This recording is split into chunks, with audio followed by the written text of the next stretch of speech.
there were two courses in which I tried my iPad. One was, like I was saying earlier, my teacher course, and the other was the college algebra course. For the college algebra course, I prepared a short video on Doceri. For my teacher prep course, that's the one I concentrated more on. I did a couple of things. I wanted to create an interactive review. Like I said, the course does not come with publisher material, so we don't do much of anything online at all. So I wanted to create an interactive material for which I chose Nearpod. And Nearpod, it's free. It's free to a certain extent. I think if we pay money, we get more additional features, like you can do quizzes online, you can do lots of other things. You can keep the homework there, you can have them do homework online. But I was looking for a free thing, and one of the best things I liked about Nearpod was we could do it on a desktop, on a laptop, on an iPad, on a phone. So I could start working at home on my desktop. I could come here and then just log into Nearpod and then start the rest of the lesson plan here. I could have my students, I didn't need a computerized classroom. I could have them use their phones. So it was free and it was versatile, meaning that it was available on multiple platforms. So here's my library. So Ed had provided generously a lesson plan that I could see so that I could follow its features and things like that to see what it could do. So based on that, I provided my own, I made my own review.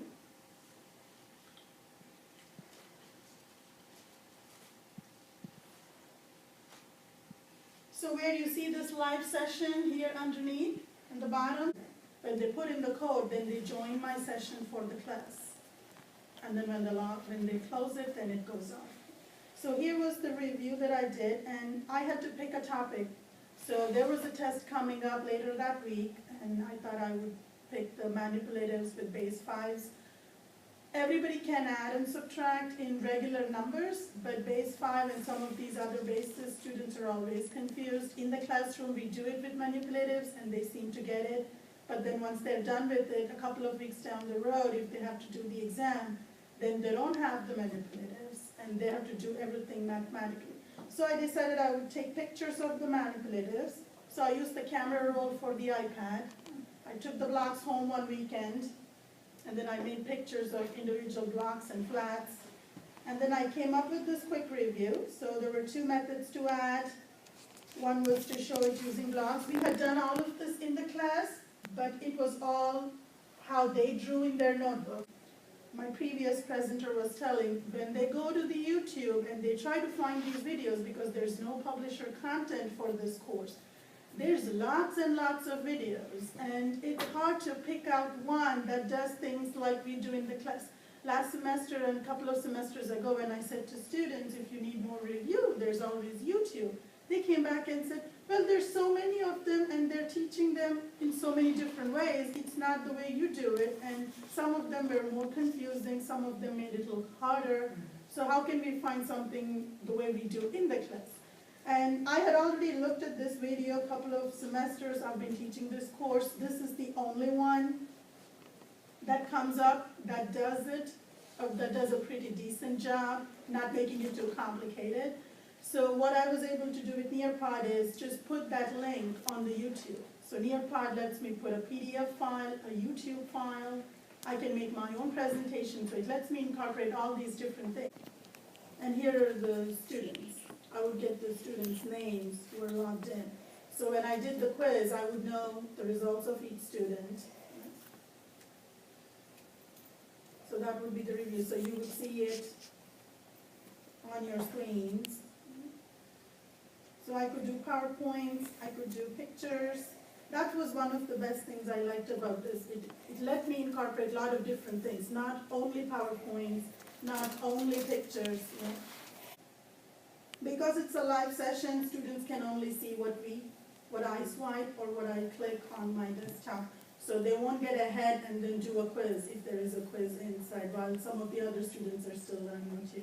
So pretty much everybody should be on the same page. It let me download my presentation as a PDF, so I could have it in my collection of lesson plans, so that in future if I wanted to go back and look at it. So this was the video that I incorporated.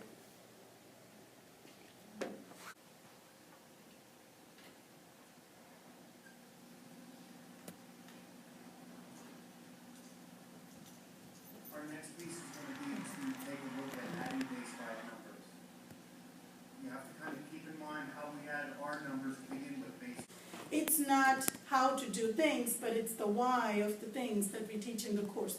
Why is addition done in a certain way? What does it mean to borrow or to carry over when you're doing adding and subtracting?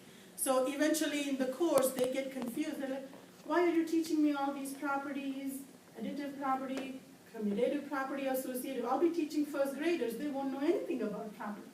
And I go, no, they won't know anything, but you need to know more than what your students do. And if you're going to be substituting in a 4th or a 5th grade classroom, right? Or if your first job was for a 1st grade, but they offer you a 4th grade job, then if you need the job, you're going to take it. So you need to know more than your students.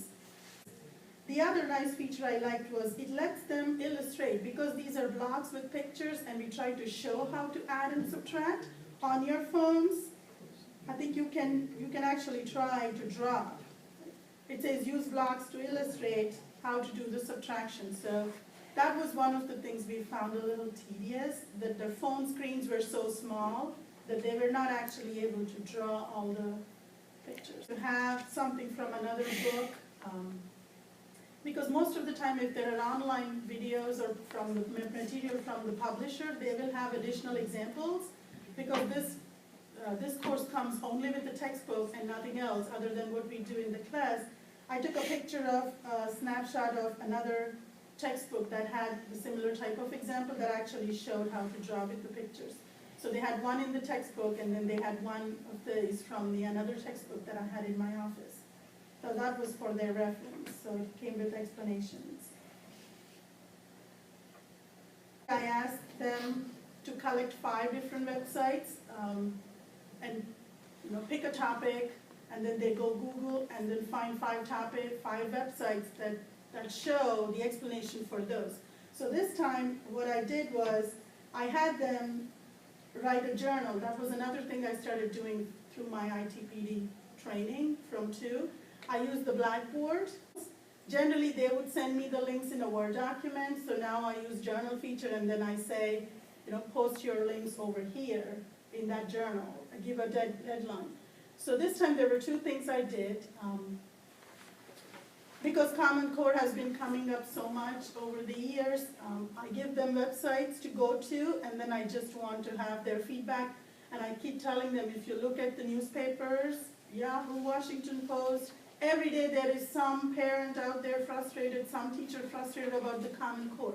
These are going to be teachers in their classroom, so if they have students, parents coming in, they need to know how to be able to explain, not only know their content, but to be able to explain what their child is going to do in the classroom. So I have them go to these websites, look at the standards. Some of them know about Common Core, some students do not even know that there's a Maryland government website that they can go to. That I've been trying to do is, instead of carrying stuff on my flash drive, now I do Dropbox. So I do stuff at home at work, I put it in the Dropbox, I come here and I log in, and the stuff is here. So I've started using less and less of my flash drive. I'm using the journal feature. One of the other ITPD takeaways for me was to use net support.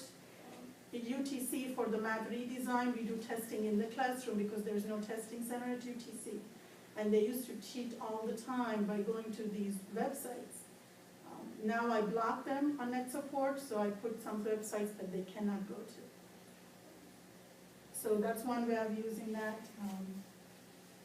I've also used SoftChalk for the same course. All of these teachers eventually take a praxis test. I don't teach all the material in my course. It's a 2-part course, so students take the math 1050 and then they take 1160 or 1060. But I generally have them look to see if they know what to do. So through SoftChalk, I created a study plan for them. It's not complete, but in the end, I have practice problems. I did an activity, just so that when they do the quiz here on SoftChalk, they get instant feedback. So I put together 20 questions or so. I plan on improving that to have more. They take a praxis at the beginning of the semester and at the end. It doesn't make or break their grade, like I said, because I don't teach all the material that shows up on the praxis. But the goal is that if they're going to be taking tests for certification and they're already nervous in class, they need to know without a calculator how to take these tests. And they don't do well without a calculator. So I put in 5% of my grade, and I thought they would have some practice. Generally, these are not available for free. The Praxis, they have to buy using the Praxis website. They're not readily freely available. So I have some materials in my office through other faculty members, so I thought I would put